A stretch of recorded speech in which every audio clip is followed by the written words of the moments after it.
Okay, now that her old set is removed, we are ready to prep. So the next thing I do after removal is shaping. These diamond hand files from Erica's ATA are my absolute favorite and they last forever. If you want to save some money on your services, I highly recommend getting these diamond hand files. I get them in medium grit and it's perfect for builder gel, hard gel, if you can get that removal thin enough. I just work from one side to the other, going back and forth, and I'm holding my file with very light pressure, and I'm making sure not to file away too much of their sidewalls. I also like to make sure I'm always holding my file at like a 45-degree angle when I'm on those edges, just so that I don't file into their lower parallel too much. If you do file into their lower parallel, your client and you will notice because they will have pain in the grow out. I personally, if they're not having pain and their nails aren't breaking, I think you're fine. But there's a lot of opinions about how far is too far with the lower parallels. So just do the best that you can. Once her nails are shaped and ready to go, I will then go in and do the cuticle work. Also, this is a little trick. If you need to clean out your bit, you can shove it in a buffer and that will clean out. I mean, obviously these are cleaned and sanitized before each client, but in between hands or in between nails, you can do that to kind of get some of the gunk out. This is the Silver Bullet from Polished Pinkies. I run it at about 8 to 15 RPMs, like somewhere in there. And I always just run it in reverse around the whole nail. You can run it in forward and do the left side and then run it in reverse for the right side. If you're going to run it in one direction, like how I'm doing here, you just really want to be careful with your angles. And when you do that left side, you can see my bit is almost parallel with the nail so that I'm not digging too far into her sidewalls. I literally just use this bit for everything. Right now I'm getting away or flaking away some of that lifting that was happening on this side with this bit. And then I do all of the cuticle prep. I exfoliate away that dead skin. I'll push back her proximal fold with this bit.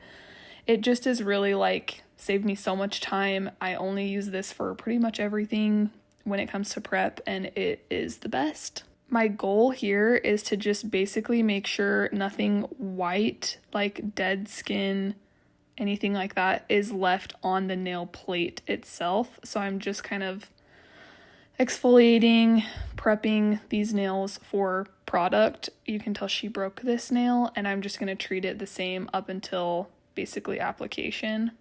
I will also use this bit like on the sides of their nails if they have any like callousing.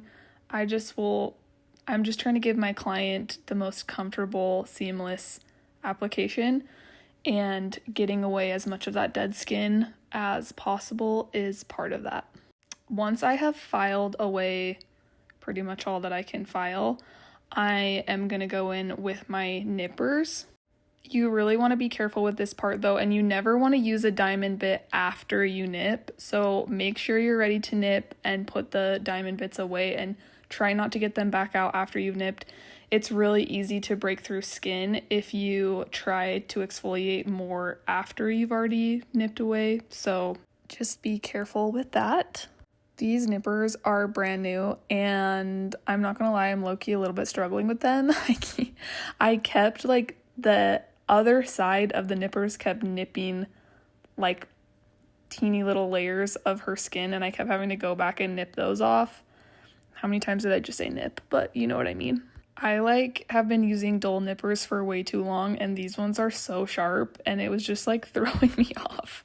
But I will literally nip like anything that I can see that is dead. If they have like a little hangnail or like a little scab, even if it's up on their finger and there's dead skin, lift it off, I will nip that away. Again, just trying to make my client as comfortable as possible. You also might notice I didn't push her cuticles back before I did the prep. I like to go in with my cuticle bit, nip away all of that dead skin, and then go in and push the cuticles back after, so that when I'm applying the product, it can get as close as possible. I find that when I push the cuticles back first, the they'll kind of like relax back down throughout the service, and then you can't get as tight of an application with the polish and the gel. So I do that right before I do the gel just to get a really nice and tight application. I believe these nippers are 5mm, and I got them at a local nail supply store, unfortunately, so I can't give you like a link, but I also really love the Stalex nippers from Polish Pinkies Pro. Those are also a great option. Now that all of the dead skin has been removed, I will finally go in and push those cuticles back. I really like to use a sharp pusher. This is a Stalex cuticle pusher, and I love it. I will use the other side to kind of scrape away anything that's left over if I need to. But now these nails are ready for application in the next part.